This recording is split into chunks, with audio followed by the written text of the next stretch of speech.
우리 아까 장로님 기도해 주셨지만 우리가 다음 주부터 대림절을 시작함으로 우리가 새로운 교회력을 시작하게 됩니다. 교회력은 일전에 말씀을 드렸죠. 우리가 세는 양력과는 다르게 예수님의 생애를 따라 지키는 교회의 달력이다라는 말씀을 드렸습니다. 교회력은 우리의 양력과는 다르게 예수님께서 오시는 날을 기다리는 대림절로 시작을 하게 됩니다. 다음 주에 우리가 이제 대림절 첫 번째 주일, 대림절은 성탄절 전 4주 전부터 지키거든요. 그러니까 보통 계산하면 우리가 지키는 양력보다는 한 달 정도 좀 차이가 나는 것 같습니다. 그래서 우리는 오늘 이제 그렇게 우리가 세는 달보다 한 달이 남았지만 먼저 이제 새로운 한 해를 교회력을 따라 시작하게 되는 다음 주 그렇게 맞이하게 되는데요. 그런 의미에서 저는 오늘 우리가 2024년 교회력으로 마지막 주일을 보내는 그런 의미에서 오늘 본문을 좀 여러분과 묵상해 보려고 합니다.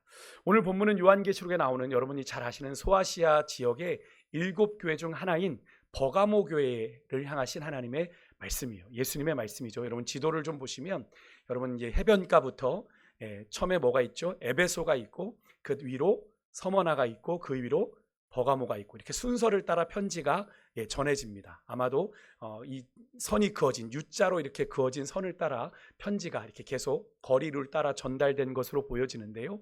그 중에 가장 북쪽에 있는 버가모 지역에게 전해진 편지를 오늘 좀 여러분과 묵상해 보려고 합니다. 분명 이들은요, 이 7개의 교회는 지금은 폐허가 돼 있어요. 터키에 가면 이 소아시아 7교회에 잔재만 남아 있다고 합니다. 성지순례를 터키로도 가는데 터키의 성지순례 가면 이 소아시아 교회에 예배터들이 있다고 하는데요. 분명 지금으로부터 2000여 년 전에 소아시아 지역에 존재했던 교회들을 향한 말씀인데 학자들이나 목회자들이 이구동성으로 하는 이야기는 여기에 나오는 7교회의 이야기가 오늘을 사는 우리 현대를 살아가는 우리 교회와 성도들의 현실을 그대로 담고 있다라고 얘기를 합니다. 우리가 무관한 이야기가 아니라는 거죠. 그러니까 예수님께서 반모섬에 있는 요한을 통해 소아시아 7교회에 편지를 보내라, 내가 내게 명하는 그 편지를 보내라 라고 하신 이 편지는 그냥 그때 그 시절 2000년 전에 예수님이 그냥 적었던 편지인가 보다라고 치부할 수 없는 내용인 겁니다. 왜? 오늘 우리와 무관한 얘기가 아니기 때문에 2000여 년이라고 하는 세월이 흘렀음에도 불구하고 시간이 흘렀음에도 불구하고 그 시대에 존재했던 교회들의 문제가 오늘날의 교회와 성도들에게도 동일하게 반복되고 있다는 사실. 여러분 이것이 우리에게 무엇을 말하는 걸까요? 시대가 변해도 교회와 성도들이 마주하는 영적인 현실은 크게 다르지 않다라는 걸 의미하게 되는 거죠. 사실 그런 게 당연합니다. 왜냐하면 그때부터 이미 공중권세 잡은 사단의 권세는 예수님께도 도전했듯 지금 우리의 삶에도 여전히 동일하게 역사하고 있기 때문에 그런 거죠. 그래서 저는 오늘 그중에 이 버가모 교회라는 교회를 통해서 오늘 사는 우리 교회와 성도들에게 주시는 주님의 음성에 좀 귀를 기울여 보려고 합니다. 요한계시록 7교회에 보낸 편지들을 여러분이 이제 읽어보신 경험이 있으시다면 각 교회에 편지를 보내는 분은 한 분이죠. 누굽니까? 예수 그리스도이십니다. 그리스도께서 편지하신 거예요. 세례 요한을 통해. 근데 그 예수님이 각 교회들마다 다르게 표현이 되고 있습니다. 서두가 다르게 열려요. 맨 처음 교회인 에베소 교회에서는 예수님께서 자신을 이렇게 소개합니다.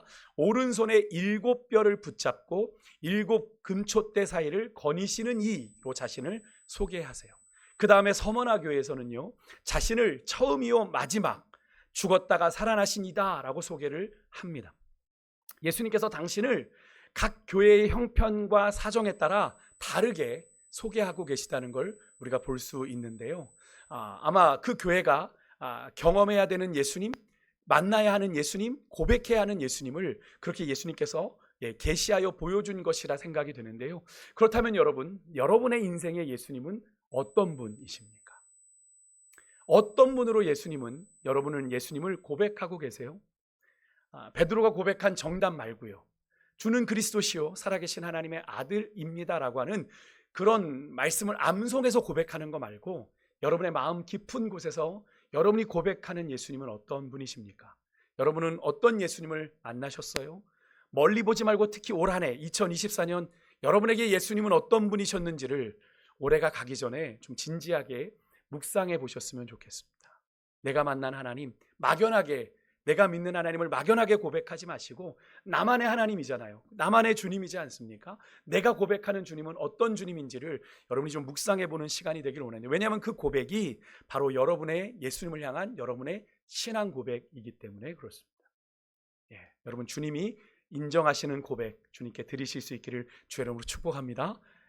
여러분이 만족하는 고백이 아니라 주님이 그래 베드로를 인정하셨던 것 같은 그런 믿음의 고백 드리실 수 있기를 바라는데요. 그렇다면 오늘 우리가 함께 살펴볼 이 버가모 교회에게 예수님은 자신을 무엇으로 소개하고 계십니까?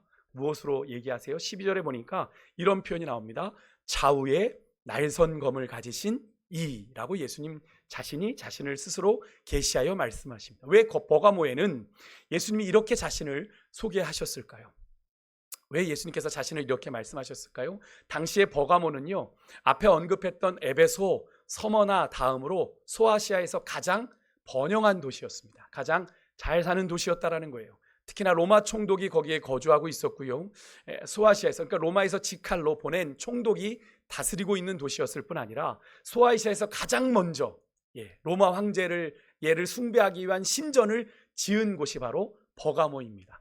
이것이 무엇을 의미합니까? 버가모 지역이 로마 황제를 숭배하는 일에 그 어느 지역보다도 누구보다도 열심이었다. 그죠? 열심을 가지고 있었다. 그러니까 황제 숭배의 로마 황제 숭배의 본거지라고 할 수 있는 도시가 바로 이 버가모였습니다. 그러니까 이렇게 버가모에는 이 황제 숭배를 하는 신전만이 아니라 우리가 그리스 신화에서 보는 제우스, 아르테미스 신전 같은 것도 많이 있었어요. 그러다 보니까 성경에서 예수님이 그 지역을 뭐라고 표현하고 계시냐면 13절에 보니까 버가모를 가리켜 이렇게 표현합니다. 사탄의 권자가 있는 도시 이렇게 표현합니다. 이게 뭘 의미하겠어요? 사탄의 왕자가 있는 자리니까 사탄이 가장 강력하게, 그죠? 우상 숭배와 여러 가지 영적으로 사단이 강력하게 역사하는 곳이 어디였다? 버가모 지역이었다. 그 정도로 황제를 숭배하고 우상을 숭배하는 일들이 강력하게 일어났던 지역이니까 여러분 이런 곳에서 예수님을 믿는다는 것 여러분 어떻겠습니까? 쉬운 일이었을까요? 결코 쉽지 않은 일이었을 겁니다. 보통 어려운 일이 아니었을 거예요. 그럼 버가모 지역에 소개된 예수님이 좌우에 날선 검을 가지신 이다 라고 소개하신 이유 무슨 의미일까요? 당시에 여러분 이 좌우에 날선 검이라는 이 표현은 버가모 지역을 직할로 다스리고 있던 로마 총독이 사용하던 검을 말합니다. 검. 그 로마 총독이 들고 있는 그 상징적인 검을 이야기할 때 바로 좌우에 날선 검이다 이런 표현을 썼는데요. 그러니까 관용적인 표현인 거죠. 그러니까 이 검은 어떤 걸 상징하겠어요? 로마 총독의 권세, 힘을 상징하는 겁니다. 근데 이 검이 어떤 능력까지 있냐면 즉결로 사형을 집행할 수 있는 권한을 가지고 있음을 의미했습니다. 그러니까 여러분 사람의 죽고 사는 것이 최소한 버가모 지역 안에서는 누구의 손에 달려 있는 거예요? 로마 총독의 손에 달려 있는 겁니다. 그러니까 버가모 사람들에게 가장 강력한 심판자는 그들에게 누구예요? 로마 총독이죠. 그들을 직할로 다스리고 있는 로마 총독. 그러니까 그런 그 로마 총독에 대한 두려움이 팽배해 있는, 두려움 의식이 팽배해 있던 그 버가모에 예수님께서 내가 좌우에 날선검을 가진 이야 라고 말씀하신 건 무슨 의미겠어요? 너희들의 심판자는, 너희들의 생사를 가름하는 자는 로마 황제의 명을 받은, 그래서 좌우에 날선검을 들고 있는 로마 총독이 아닌 누구다? 바로 예수 그리스도이시다라는 걸 스스로 계시하여 선언하신 표현입니다. 이 사실은 앞에 우리가 계시록 1장 16절에서도 이미 예수님께서 언급하신 사실입니다. 거기에 보면 사도 요한에게 소아시아 7교회에 편지해라 라고 명하시는 예수님이 자신을 그리스도로 어떻게 소개하는 표현에 이런 표현이 나옵니다. 16절에 그의 입에서 뭐가 나와요? 좌우에 날선검이 나오고 이런 표현을 쓰고 있거든요. 결국 예수님 스스로에 대한, 자신에 대한 이 선언은 당시 황제 숭배의 온상이며 본거지였던 이 버가모에서 어렵게 그리스도 신앙을 지키고 있는 성도들에겐 좀 위로가 되기도 합니다만 한편으로는 아주 강력한 믿음의 도전이 되었을 겁니다. 그죠? 그것은 바로 어떤 도전이에요? 누구를 정말 두려워하며 살 것인가? 누구를 의식하며 살 것인가? 그죠? 당장 그들이 눈만 뜨면 볼 수 있는, 그죠? 그들 앞에 서슬퍼런 좌우에 날선검을 들고 다니며 위용을 뽐내고 있는, 무소불위의 권력을 뽐내고 있는 로마 총독을 우리가 두려워하며 의식하며 살 것인가? 아니면 우리 눈에 보이지는 않지만 온 세상의 심판주가 되시는 다시 오실 그 주님을 우리가 두려워하며 그 믿음으로 살 것인가를 하는 문제인데요. 다시 말해서 그들의 삶에서 누구를 진정으로 내가 두려워하며 의식하며 살 것인가를 예수님께서는 그들에게 도전하고 계신 겁니다. 근데 이런 믿음의 도전에 대해서 예수님께서는 이미 우리에게 답을 주신 적이 있어요. 우리가 하기는 어렵지만 우리에게 답을 주신 적이 있습니다. 마태복음 10장 28절의 말씀 우리가 한 목소리로 함께 읽어보겠습니다. 같이 읽습니다. 시작. 몸은 죽여도 영혼은 능히 죽이지 못하는 자들을 두려워하지 말고 오직 몸과 영혼을 능히 지옥에 멸하실 수 있는 이를 두려워하라. 아멘. 그래서 몸은 죽여도 영혼은 능히 죽이지 못하는 자들 누굽니까? 로마 총독이죠. 하지만 오직 몸과 영혼을 능히 지옥에 멸하실 수 있는 이 누굽니까? 예수 그리스도를 두려워해야 된다. 예수님께서는 이미 공생애 때 당신을 믿고 따르는 자들에게 너희들이 나를 믿고 따르느냐? 너희들이 누구를 두려워하고 누구를 의식하며 살아야 되는지를 분명히 말씀해 주셨다라는 거죠. 당시에 버가모 교회 안에는 두 부류의 사람들이 있었습니다. 당시 버가모 교회는요, 먼저는 오늘 우리가 읽었던 본문 13절에 나오는 충성된 증인 안디바라는 사람이 나옵니다. 이 사람은 대표적인 인물인데요, 이 사람은 믿음을 지키며 순교한 사람입니다. 믿음을 끝까지 저버리지 않고 믿음을 지켰던 사람이에요. 성경에는 오늘 본문 외에는 이 사람이 등장하지 않지만 기독교 전승에 의하면 이 안디바라는 사람을 로마가 이렇게 죽였다고 해요. 노스로 만든 황소 틀 속에 이 사람을 산채로 집어넣고 아주 서서히 불태워 죽였다고 합니다. 여러분 상상을 한번 해보십시오. 한 번에 목이 딱 달아나면 차라리 아야 하고 끝날 텐데 여러분 산채로 노스로 만든 황소 틀에 들어가 서서히 달궈져 죽었다. 얼마나 끔찍한 죽음이겠습니까? 여러분 상상만으로도 참 끔찍한데 그렇게 안디바처럼 그런 모질고 힘겨운 고난에서도 믿음을 저버리지 않았던 자들이 이 버가모 교회에 있었는가 하면 한편으로는요 14절에 나오는 것처럼 과거 구약에 발람의 교훈을 따랐던 자들처럼 우상을 섬기고 행음하는 자들이 있었습니다. 일반 사람이 아니라 교인인데 분명히 교인임에도 불구하고 우상을 섬기고 행음을 하는 자들이 있었어요. 여기에 행음은 단순히 영적인 간음만을 의미하는 게 아니라 실제적인 육체의 간음까지 포함한 일들을 말하는 거예요. 여기에 소환되는 이 발람의 교훈을 따르는 자들, 우리가 누구를 떠올리게 됩니까? 민수기 22장의 이야기를 사건을 떠올리게 되죠. 이 발람은 선지자고요. 그를 부른 사람은 발락이라고 하는 왕이죠. 모압이라는 나라의 왕입니다. 이 모압의 왕 발락이 이스라엘을 저주하려고, 하나님의 백성이 이스라엘을 저주하려고 부른 선지자가 바로 발람이었죠. 근데 하나님의 영이 그를 막아서 3번이나 이스라엘을 저주하러 갔지만 저주하지 못하고 어떻게 해요? 도리어 축복하고 돌아오게 된 사건이지 않습니까? 그런데 그걸로 끝나면 좋겠는데 이 발람이 받은 게 있단 말입니다. 모압 왕 발락에게. 결국엔 매수가 당해요. 민수기 25장에 가면 이스라엘 남자들이 결국에는 이 모압 여인들에게 꾀임을 당해 음행을 저지르고 그들의 신들에게 절하고 그들에게 신들에게 바쳐진 제물들을 함께 먹게 됩니다. 여러분 이 모든 일들 하나님의 택한 언약 백성에게는 절대로 있어서는 안 되는 일이잖아요. 그런데 물론 그 사건이 일어난 민수기 25장에 발람이라는 선지자의 이름은 나오지 않습니다. 근데 뒤에요 민수기 31장 16절에 가면 이 사건을 다시 한번 언급하면서 이때 이 이스라엘 백성들을 유혹했던 모압 여자들이 누구를 따랐다고 그래요? 발람의 꾀를 따랐다라고 민수기 31장 16절에 말하고 있는 것을 볼 때 이스라엘 남성들을 그렇게 죄 가운데로 이끌어간 이 모압 여인들의 배후에는 누가 있다? 발람 선지자가 있었다라는 걸 우리가 충분히 짐작해 볼 수 있는 거죠. 근데 왜 지금은 신약 시대입니다. 그죠? 버가모 시대는 신약 시대예요. 예수님이 오시고 난 뒤입니다. 그런데 왜 예수님께서는 과거에 이 구약에 있었던 수천 년 전의 이 사건을 다시 언급하고 계시는 겁니까? 지금 그 수천 년 전에 일어났던 하나님의 백성다움을 잃어버렸던 이스라엘의 그 죄가 지금 버가모에 있는 이 교인들에게 그들처럼 이 음행과 우상의 재물을 먹는 일들이 자행되고 있었다라는 거죠. 아마도 버가모에 만연했던 아까도 말씀드렸지만 황제를 숭배하는 신전이나 또 우상의 신전들이 매일같이 축제가 벌어졌을 텐데 그 축제의 현장에는 가장 많이 동반됐던 것이 바로 매춘이었습니다. 단순히 여성 창기만이 아니라 남창도 있어서 남녀가 음행을 저지르며 이방신을 제사하는 그런 축제들이 매일같이 벌어지고 있었기 때문에 그런 곳에 미혹되어 간 교인들이 거기서 그런 죄를 범한 것으로 추측해 볼 수 있겠는데요. 이들을 가리켜 15절에 또 다른 표현을 이렇게 합니다. 니골라당의 교훈을 지키는 자들. 니골라당. 여기서 니골라당이란 그 당시에 이단 분파인데 이렇게 좀 설명해 드리면 되겠습니다. 그들에겐 이런 생각이 있었던 것 같아요. 아마 몸으로 우상을 숭배하고 우상의 제물을 먹더라도 우리의 정신만, 우리의 마음만 하나님을 온전히 믿고 있으면 몸은 상관없어. 몸은 막 굴려도 돼. 라고 하는, 그래도 구원받을 수 있어라고 강조했던 당시에 한참 초대교회에 유행했던 영지주의자들에 속한 이단으로 우리가 좀 짐작해 볼 수 있는데요. 영지주의 이단이 그러거든요. 몸은 상관없어요. 육신은 아무렇게나 굴려도 되는데 우리의 마음만, 정신만, 영만 괜찮으면 되는 거예요. 그것을 중요시하는 이단인, 한마디로 버가모 교회 안에는 당시에 만연했던 황제 숭배 또 우상 숭배와 더불어 니골라당과 같은 그런 사이비 이단들이 존재하고 있었다라는 겁니다. 이런 버가모 교회의 모습은 우리에게 몇 가지 예수님의 가르침을 좀 떠올리게 돼요.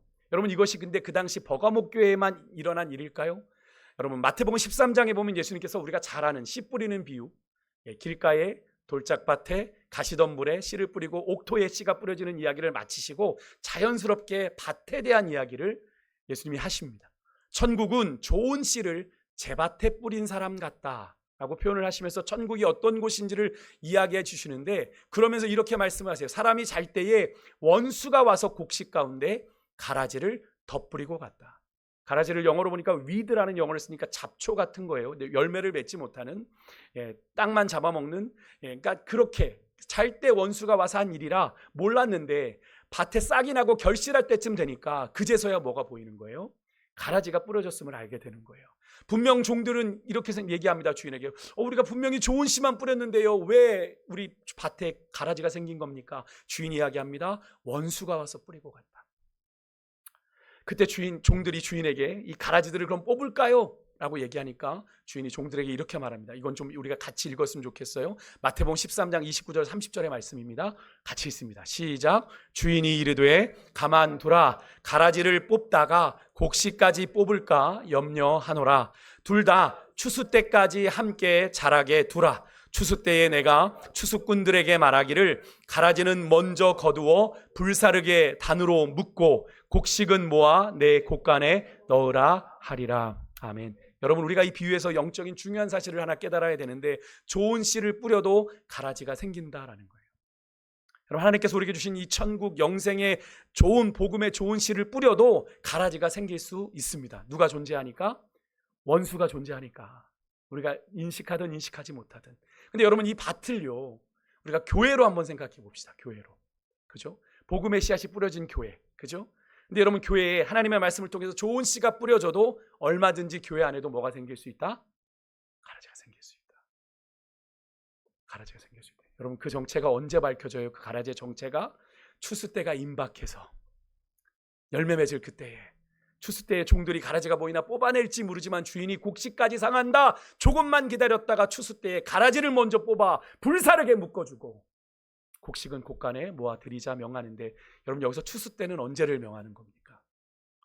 바로 우리 주님이 다시 오시는 재림의 때를 말하는 거예요.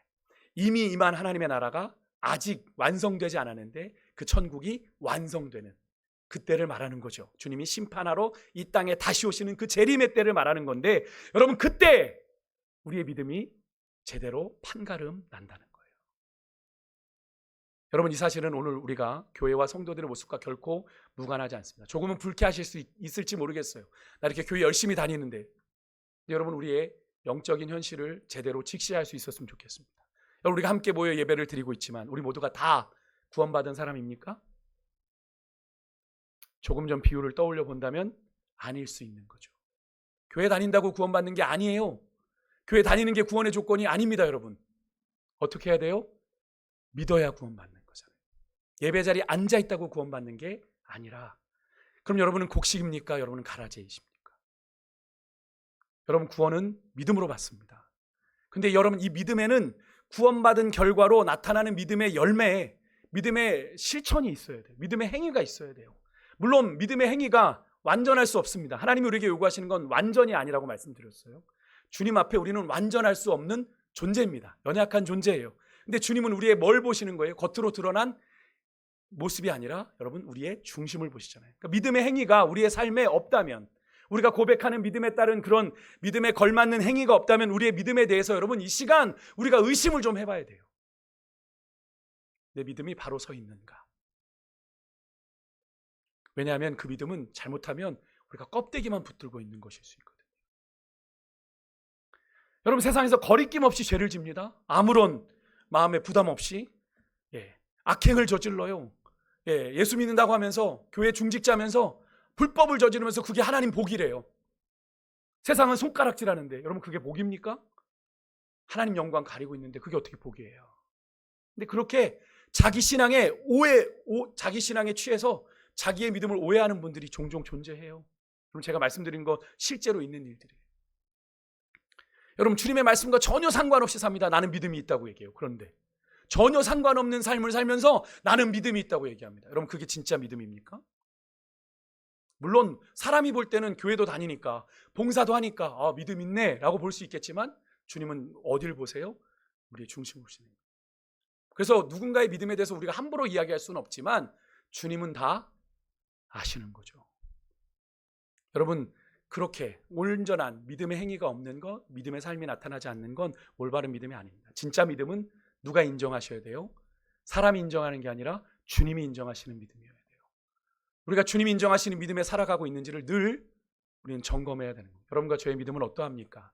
주님이 진정 알곡이라고 인정하실 만한 믿음입니까? 다시 한번 말씀드립니다. 하나님이 우리에게 원하시는 것 완전이 아닙니다. 퍼펙트한 거룩함이 아니에요. 우리가 주님을 향해 어떻게든 거룩하게 살아보려고 몸부림쳐야 되는데 그런 것 없이 사는 거예요. 근데 그게 믿음의 삶입니까?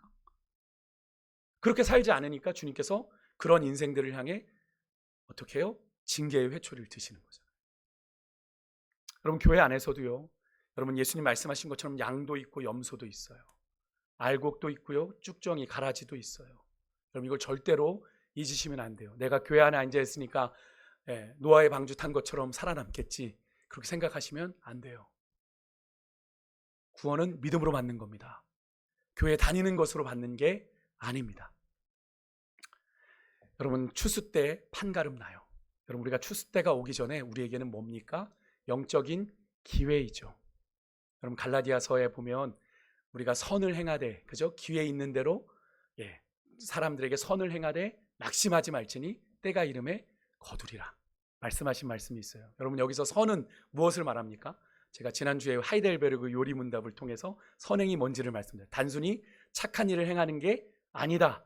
믿음의 근거에 하나님의 말씀을 쫓아 하나님의 뜻을 이루어가는 것이 그리스도인들에게 선행이다 라고 말씀을 드렸습니다. 그죠? 그럼 그 선행을 우리가 이 갈라디아에서 말하는 선을 행하라는 건 바로 그렇게 주님의 뜻을 쫓아 살아가는 삶을 의미하는 건데 그것을 어떻게 해야 된대요? 우리 믿음의 사람들이 기회 있는 대로. 저는 이렇게 적용해 보고 싶어요. 기회 있는 대로 우리가 믿음을 자꾸 우리의 삶을 돌아봐야 되는 거예요. 믿음을 점검해야 돼요. 그냥 그러려니 내가 교회 다니고 있으니까 믿음이 있겠지라고 생각하면 안 돼요. 우리의 믿음을 점검해야 돼요. 그래서 여러분 사도 바울이 이렇게 말한 거죠. 고린도서 13장 5절. 여러분 단일 기도하신 분들은 18일째 한 장로님의 본문을 통해서 이 말씀을 대하셨을 텐데요.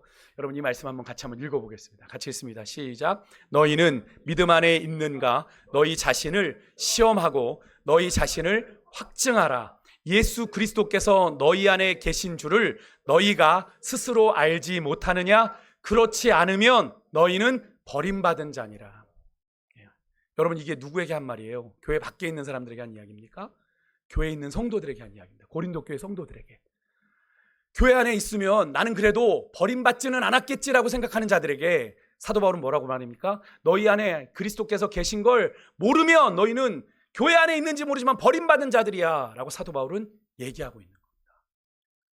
우리가 교회 다닌다고 해서 가질 수 있는 믿음의 착각을 얘기하는 거예요. 여러분 우리가 정말로 제대로 된 믿음 안에 살아가고 있는지 우리가 기회 있을 때마다 우리의 믿음을 늘 시험하고 확증해야 돼요.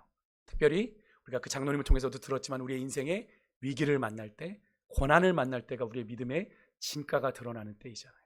그 상황을 내 기분과 감정대로 반응할 건가? 아니면 믿음대로 반응할 건가? 그것이 시험 때가 되는 것 아닙니까? 여러분 우리가 그냥 말씀을 듣고 뭐 믿습니다. 아멘 하는 입술의 고백만으로 우리의 구원을 장담할 수 없어요. 그럼 조금 전 사도 바울의 말을 분명히 보십시오. 그리스도께서 우리 안에 계신 줄을 알지 못하면 나는 교회 안에 있어서 구원받은 자인 줄 알았는데 어떤 자래요? 버림받은 자니라.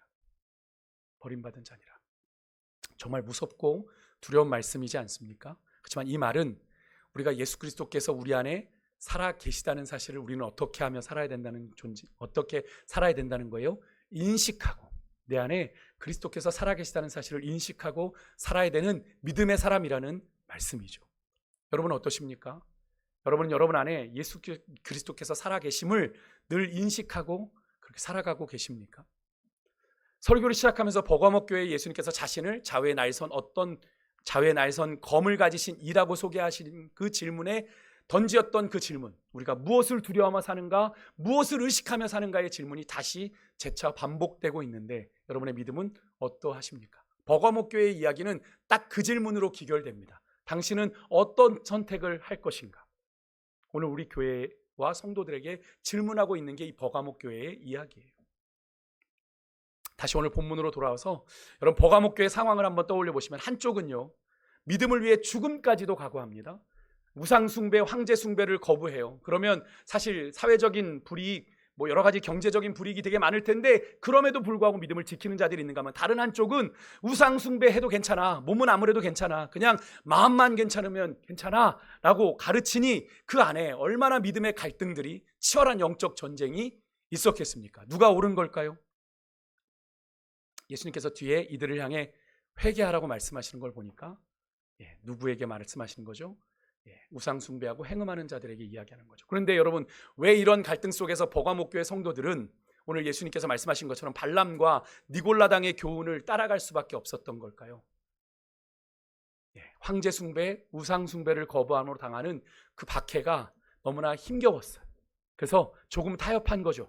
아주 벗어나진 않았습니다. 아주 믿음을 저버리지 않았습니다. 발람의 교훈을 따르는 것이 그들의 지금 형편과 상황에 그래도 살 수 있는 기회니까 그렇게 선택을 한 겁니다. 그렇게 해서라도 어떻게든 생명을 부지하고 경제적으로, 사회적으로 당하는 불이익 벗어나 그래도 좀 사람같이 살아보자. 그것이 지혜로 아닌가라는 생각을 했던 거예요. 그래서 어떻게 한 겁니까? 믿음을 적당히 타협한 겁니다. 이 정도는 괜찮겠지. 내가 주님을 완전히 버린 건 아니니까. 근데 그런 버가목 교회를 향해 예수님께서 뭐라고 책망하시며 말씀하셨어요? 16절에 첫 마디가 뭡니까? 회개하라. 회개하라. 그런 너희들의 선택 잘못된 거야.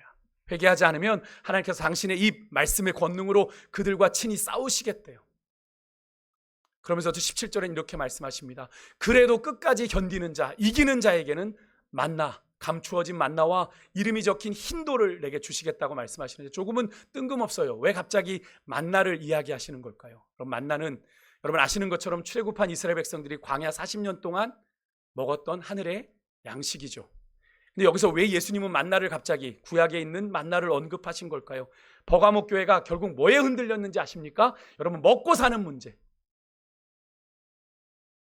먹고 사는 문제로 그들의 믿음이 결정적으로 흔들렸기 때문에 그런 거예요. 여러분 우리 믿는 자들도 가장 쉽게 무너지는 부분 아닙니까? 먹고 사는 문제. 사실 먹고 사는 문제 지금 많이 어렵다고 얘기하는데 여러분 우리나라 그렇게 사실은 절대 빈곤의 나라는 아니잖아요. 그죠? 사실 우리가 느끼는 빈곤감은 상대적인 빈곤감입니다. 우리보다 더 잘 먹고 잘 사는 그런 자들과 비교해서 느끼는 빈곤감과 그런 마음들이죠. 우리가 예전처럼 우리 부모님, 우리 여기 장로님, 권사님 살아 계시던 그때 한참 시대의 그런 절대적인 빈곤은 사실 아닙니다. 그런데 우리는 남들보다 더 잘 누리고 잘 살지 못한다는 이유로 우리의 믿음이 흔들릴 때가 참 많죠. 세상에서 말하는 그런 말 따라서 다 먹고 살자고 하는 일인데, 다 먹고 살자고 하는 말인데, 여러분 세상 사람들은 그렇게 이야기할 수 있습니다. 그런데 그죠? 이 세상 사람들은 여기가 이 땅이 전부니까, 그죠? 그러니까 이 땅에서 잘 먹고 잘 살아야 되니까 먹고 살자고 하는 일이니까 그거부터 해야지 라고 얘기하는데 여러분 우리 믿음의 사람들은 여러분 이 말을 너무 쉽게 따라 하시면 안 돼요. 어쩌면 이 말을 해서는 안 될지 모르겠습니다. 왜 그렇습니까? 우리 그리스도인은 이 땅에서 먹고 사는 것만이 목적인 사람들이 아니잖아요. 주님 만나기 전엔 그렇게 살았는지 모르지만, 그래서 예수님께서 너희가 무엇을 먹을까, 무엇을 마실까, 무엇을 입을까 염려하지 말아라. 그건 주님 모르는 이방인들이 구하는 거다. 그죠? 여러분 세상 사람들처럼 이 땅만 생각한다면 그렇게 생각하는 게 맞죠. 이 땅이 전부니까 먹고 살자고 하는 일. 근데 우리 그리스도인들은 이 땅을 먹고 살기 위해서만 사는 존재가 아니라 예수님이 말씀하신 것처럼 먼저 그의 나라와 그의 의를 구하는 삶. 사도 바울의 표현을 빌리면 너희들이 먹든지 마시든지 하나님의 영광을 위해서 해야 되는, 살아야 되는 존재들이기 때문에 더 나아가 우리 믿음의 사람들은, 그리스도인들은 이 땅이 우리의 인생의 끝입니까? 아닙니다. 그죠? 여러분, 우리는 이 땅으로 우리의 인생이 끝나는 것이 아니라 우리의 돌아갈 내 고향 어디입니까? 땅속입니까? 돌아갈 내 고향 하늘나라. 우리가 천국 백성들이잖아요. 믿으십니까? 여러분, 이 믿음이 없으면 우리의 삶의 기준이 달라질 수밖에 없는 거예요. 우리 선택이 뒤틀릴 수밖에 없는 거예요. 왜? 하늘의 소망이 없으니까. 여러분, 우리가 당장 뭐 먹고 살기 힘들고 너무 고단합니다 얘기하지만 정말로 우리 어르신 세대 한창 어리실 때 뭐 보릿고개 넘어가던 그 절대 빈곤의 시대는 솔직히 아니지 않습니까? 하나님이 먹게 하시고 살게 하시고 우리를 여기까지 인도하셨어요. 없는 중에도. 그죠? 더 잘 먹고 내가 꿈꾸는 만큼 더 잘 살지 못했던 그런 아쉬움은 있지만 우리로 못 먹고 살게 하지 않으셨고, 그죠? 못 살게 하지 않으셔서 우리의 인생이 여기까지 온 건데, 우리는 하나님이 나를 정말 어렵게 하신다고 이렇게 불평하고 원망할 때가 너무나 많은데요. 여러분, 우리의 시민권은 어디에 있습니까? 이 땅에 있지 않고 하늘에 있습니다. 빌립보서 3장 20절에 사도 바울이 얘기했죠. 우리의 시민권은 어디에 있는지라? 하늘에 있는지라. 여러분, 믿으십니까? 그래서 우리는 죽음 앞에서도 당당할 수 있는 거예요. 죽음 앞에서도 우리의 믿음을 꺾지 않을 수 있는 거예요. 이 땅이 전부라면 미련한 짓이죠. 그렇게 어리석은 짓이 없는 거죠. 그래서 사도 바울이 부활이 없으면 우리처럼 미련한 자들이 없다고 얘기한 것 아니겠습니까? 예수 믿는 자들이요. 여러분, 그래서 예수님은 그렇게 그 핍박에 흔들리는 버가모교회 성도들을 향해서 이기는 자들에게 감추었던 만나를 주시겠다는 약속을 주신 거예요. 하나님의 공급하심을 의미하는 거잖아요. 그리고 이어지는 감춰진 이름이 적힌 흰돌을 주시겠다. 여러분, 흰돌은 당시의 로마 시대 재판장이 무죄를 선고할 때 들었던 표시라고 합니다. 무죄야, 흰돌. 이것을 예수님께서 이기는, 끝까지 믿음을 지키고 이기는 자들에게 주시겠다는 건, 여러분, 회개하며 돌이키고 끝까지 믿음을 지키는 자들에게 그들의 무죄를, 그죠? 그들의 무죄를 인정해 주시고 그들의 생명을 끝까지 책임져 주시겠다라는 약속인데요. 근데 이 모든 것들이 우리 육신의 눈으로는 다 감추어져 있대요. 그게 사실은 힘든 거죠. 눈에 뭔가 좀 보이면 붙잡고 따라가겠는데, 믿음은 바라는 것들의 실상이요, 보지 못하는 것들의 증거예요. 그러다 보니 보지 않는 걸 믿어야 되거든요. 그래서 참 어렵습니다. 그렇지만 우리의 믿음의 근거는 보이는 상황에 있는 게 아니라, 보이는 조건에 있는 게 아니라 어디에 있습니까? 하나님이 주신 약속의 말씀에 있는 거죠. 여러분, 믿음의 근거는 늘 말씀드리지만 우리의 믿는 근거는 이 하나님의 약속의 말씀입니다. 지금까지 수천 년의 역사를 통해 성경 속에 기록된 약속들이 성취되어 왔죠. 이제 마지막 약속이 남았습니다. 무슨 약속이에요? 주님 다시 오시리라 하신 약속만 남아있음을 우리가 분명히 믿는다면 우리의 삶의 기준이 달라야 되는 거겠죠. 여러분에게 묻고 싶습니다. 여러분, 우리는 어느 편에 서야 할까요? 교회력으로 한 해를 마무리하며 새로운 교회력을 시작합니다. 왜 제가 교회력의 의미를 좀 부여해 드리냐면, 우리는 예수님을 따라가야 되는 인생들이니까. 예수님의 출생, 예수님의 나심, 예수님의 생애를 묵상해 따라가는 이 교회력을 통해 우리는 예수님의 길을 순종하며 걸어가야 되니까 우리는 믿음의 결단을 해야 되겠죠. 왜? 교회력이 한 해가 마무리되고 새로운 한 해를 맞이하니까요. 내가 예수님의 길을 잘 따라왔는가? 어느 편에 서야 하는지를 여러분 질문하십시오. 그래서 저는 이 시간에 여러분들에게 여호수아의 말씀을 통해 여러분에게 도전하고 싶어요. 여호수아 24장 15절 말씀 잘 아시지만 함께 읽겠습니다. 같이 읽습니다. 시작. 만일 여호와를 섬기는 것이 저쪽에서 섬기던 신들이든지 또는 너희가 거주하는 땅에 있는 아모리족 속의 신들이든지 너희가 섬길 자를 오늘 택하라. 오직 나와 내 집은 여호와를 섬기겠노라 하니. 아멘. 여호수아는 오늘 우리에게도 질문합니다. 너희가 오늘 섬길 자를 택하라. 여러분, 어떻게 살 것인지를 질문하고 있는 거예요. 그리고 여호수아는 임종을 앞두고 한 이야기거든요.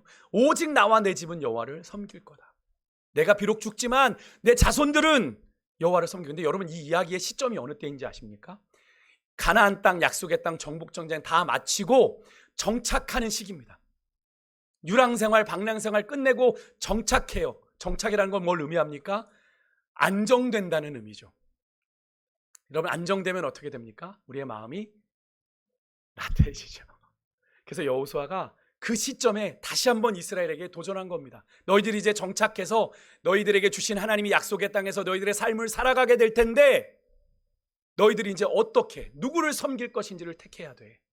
이제 여기서 안정되게 살아가다 보면 자꾸 한눈 팔게 되는 거죠. 주변의 우상들, 아모리족 속의 신들, 풍요를 주는 것 같은 바알신, 막 육체의 소욕을 따라 막 음행을 저지르면서 막 제사를 해. 우와. 그런 신들을 따라갈 것인지 아니면 너희가 하나님을 섬길 것인지 택해라 말을 하고 있는 거예요. 여러분, 이 시점을 잘 기억하셔야 됩니다. 그래서 여러분, 제가 자주 말씀드리면 우리의 신앙이 정말 어려울 때 우리의 신앙이 더 빛나요. 편안해지면 되게 안일해지는 걸 많이 보았습니다. 제가 한 20여 년 목회하면서 하나님이 복 주시면 난 하나님 더 잘 믿을 거예요 라는 말을 지키는 성도를 전 본 적이 없습니다. 본 적이 없습니다. 이렇게 절대적으로 말씀드릴 수 있는 건 그만큼 우리가 안전하고 평안한 것에 익숙해지면 하나님을 찾지 않더라는 거예요. 여러분, 오늘 여러분에게 오늘 이 시점 오늘 되게 너무 중요한 시점인데요. 여러분, 이 여호수아의 도전 앞에 어떻게 응답하시겠어요? 오늘 버가목 교회가 하나님 예수님께 책망받았던 것 좀 장작 먹고 사는 문제로 믿음의 삶을 타협하며 적당하게 사시겠습니까? 아니면 주를 위한 믿음을 지키기 위해 여러분의 생명까지도 여러분의 삶을 주 앞에 온전히 드리시겠습니까? 우리는 다음 주부터 4주 동안 예수 그리스도의 오심을 기다리는 대림절을 지키게 되는데요. 우리가 대림절 하면 우리가 뭐 현수막에도 많이 있고 뭐 주변의 분위기도 그래서 초림하신 예수님의 성탄, 그죠? 성탄을 즐거워하다 보니까 그 기쁨에만 집중하다 보니까 우리가 놓치는 한 가지가 있는데, 이 대림절은 그 예수님의 초림하심만 기다리는 게 아니라 예수님의 다시 오실 재림도 기다리는 절기다라는 거예요. 그럼 우리가 우리를 구원하시기 위해 초림하신 성육신하신 예수님의 탄생도 기뻐하며 감사해야 되는 절기이기도 합니다만, 우리가 살아가는 인생, 그렇게 구원받은 인생, 주님의 심판대 앞에 설 날이 있구나라는 걸 기억하며 지내야 되는 절기가 대림절이다라는 거예요. 여러분, 우리가 주님 약속하신 대로 반드시 오신다는 걸, 그래서 우리가 이 세상을 심판하신다는 걸 여러분 분명히 기억하시고, 오늘 여러분에게 드린 말씀처럼 여러분 기회가 있는 대로 선을 행하시며 여러분의 믿음, 여러분이 정말 믿음 안에 있는가를 시험하고 확증하시는 가운데 여러분의 믿음의 선한 싸움, 끊임없이 사단은 우리를 넘어뜨리려고 해요. 적당히 믿어, 적당히 타협해, 유난 떨지 마, 이렇게 우리를 그렇게 유혹해 오지만 여러분, 그때마다 내가 믿음 안에 온전히 서 있는가를 시험하고 확증하시는 가운데 믿음의 선한 싸움, 믿음의 경주 꼭 승리하시는 여러분과 제가 될 수 있기를 주의 이름으로 축복합니다. 우리 같이 찬양